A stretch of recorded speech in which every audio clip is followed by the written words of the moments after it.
आप देख रहे हैं अनहोनी। हमारे मेन चैनल यानी डार्क फाइल्स पर एक स्टोरी पब्लिश की गई थी। तो चलिए बढ़ते हैं उस कहानी के अगले भाग की तरफ।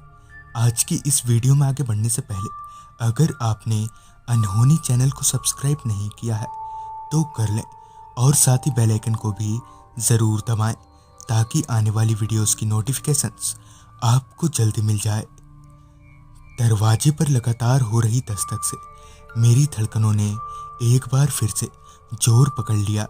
मुझे कुछ भी समझ नहीं आ रहा था कि अब क्या किया जाए। इसी बीच ड्राइवर अपनी जगह से उठा और दरवाजे की तरफ बढ़ने लगा।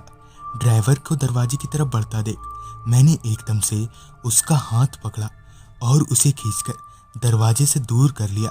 जिस पर ड्राइवर ने कहा, साहब क्या बात है? जिस पर मैंने उसे खिड़की की तरफ इशारा किया। खिड़की से बाहर ड्राइवर ने भी वही देखा जो अभी कुछ देर पहले मैंने देखा था। बाहर से लगातार दरवाजे पर कोई पीटे जा रहा था। इतना सब देखने के बाद ड्राइवर भी मेरी तरह कांपने लगा। अब तक हम दोनों का दिमाग सुन्न पड़ चुका था। डरा सहमा मैं बस किसी तरह सुबह होने का वेट कर रहा था। ड्राइवर और मैं एक ही बेड पर चिपक कर बैठ गए। थोड़ी देर बाद वो दरवाज़ा खटखटाने की आवाज़ आनी बंद हो गई, मगर अभी भी हमारी हिम्मत नहीं हो रही थी कि हम लोग दरवाज़ा खोलकर देख पाएँ। लिहाजा हम लोग ने सुबह तक दरवाज़ा नहीं खोलने का तय किया। नींद तो हमारी आंखों से मानो गायब सा हो गया था। मेरे दिमाग में उन भयानक बच्चों का ही ख्याल आ रहा था। इसी बीच मुझे प्यास लगी, मगर मेरी पानी की बोतल उस खिड़की के पास रखी हुई थी जहां मैं जाना नहीं चाहता था।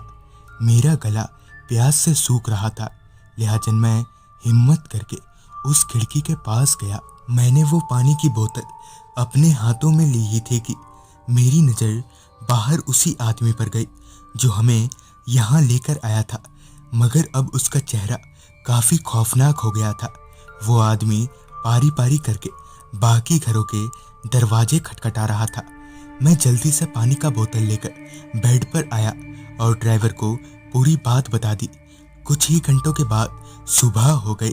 दरवाज़ा खुलने से पहले मैंने खिड़की से बाहर देखा तो बाहर लोगों की चहलकदमी हो रही थी।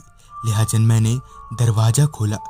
ड्राइवर और मैं घर से बाहर निकले और गांव के एक आदमी को पूरी बात बताई, जिस पर उस आदमी ने बताया कि यहाँ कई हफ्तों से ऐसा हो रहा है। आप ही की तरह कई लोगों ने दरवाज़ा खोला था, जिसके बाद वो कहाँ चले गए पता ही नहीं लगा। जिस पर मैंने कहा, तो फिर आप लोग भाग क्यों नहीं जाते यहाँ से? जिस पर उस आदमी ने कहा, साहब यहाँ से कोई नहीं भाग सकता। मैं और ड्राइवर बिना वक्त गवाए कार में आए। ड्राइवर ने कार स्टार्ट करने की कोशिश की, मगर कार ऑन नहीं हो रही थी।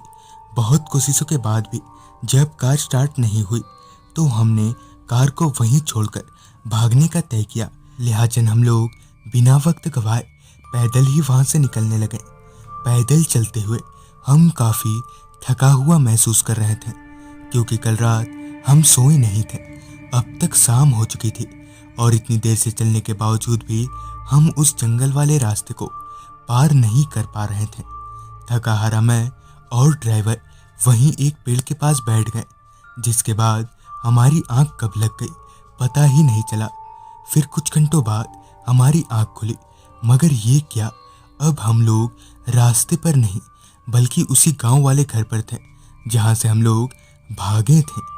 आगे की कहानी जानने के लिए देखिए इस कहानी का अगला भाग मेरे यानी आर्यन के साथ।